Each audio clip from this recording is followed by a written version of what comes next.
The purpose of this video is to show you how to analyze data in LoggerPro. To analyze data in LoggerPro, what I do is I have my original data and I notice it fits a curve, and so I need to linearize this. Now I recognize it as a side opening parabola, so I know that I can either square my period values and leave my length values, or I can square root my length values and leave my period values. I'm going to choose the former, so I'm going to square my period values. And so what I need to do is I need to add another column of data here. So I go up to Data, and I insert a new column. Now, if I want to go through and one by one input new period squared data, I can. I would square my period values one by one in a calculator, and then I would input the new numbers. Or I could do that in an Excel spreadsheet or a Google spreadsheet and copy the data in. I'm going to try to insert a new calculated column in LoggerPro. So in LoggerPro, when I hit a new calculated column, what it's going to do is it's going to allow me to calculate from some other column, much like a spreadsheet program would do. So I'm going to label this as period squared with the short name t squared and units seconds squared. Now my expression, this is essentially saying how do you want me to calculate it. So you have a whole bunch of different options here. What I'm going to do is I'm going to input the variable is going to be my column, so I want to take my period and I want to square it. So once I hit done, you'll notice that a new column appeared. Now that column's also blue, and so it's going to be a little bit hard to distinguish it. So I'm going to right click and I'm going to go to column options for period squared. And if I go over to options, I'm going to make those, we'll keep them squares, but I'm going to make mine red so that you can tell the difference between the two data sets. And when I hit done, I now come over to graph options.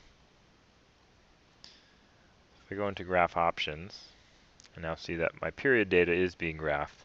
My period squared is not. So if I hit period squared, and I hit done, look at that, my data is now being graphed. So now, if I want to analyze that data, I know it's going to be linear. I know it is linear. It looks really nice here. So I can come up to the top, and there's a nice option, linear fit. I can also do a curve fit. I'll show you that in a second. I can also get the same thing done by going to Analyze and Linear Fit and Curve Fit. So if I hit Linear Fit, I don't want to linear fit my original period data because it's not linear, but my period squared should be. And when I do that, I get the same information that I would get in a spreadsheet if I put a trend line in there. So this says t squared equals ml plus b. That looks pretty familiar, y equals mx plus b form, except I squared my t's to get there.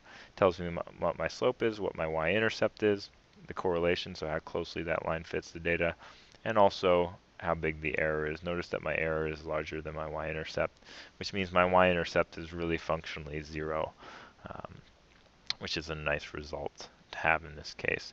Now if I didn't want to linearize my data, I could go instead to curve fit. So analyze curve fit, or that little button up there, and I could hit data set for my regular period, OK. And now it's up to me to figure out what that looks like. Now there's no square root function per se in LoggerPro, so I would definitely need to go and think about it as a squared function. But really what it is it's a power function.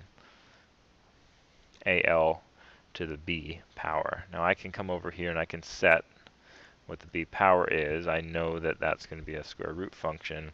And now I'm going to have to play a little bit as I watch my RMSE, basically how closely my line fits. As I play with the A value, the coefficient, I can move this a value up and down, and I can change how big of a change I want it to take every time I click. And I could keep playing with this until I get the best value possible. So we're right around 0.97, 1.0, 1.1. So somewhere around here is appropriate. Now that option is nice, it's automatic, but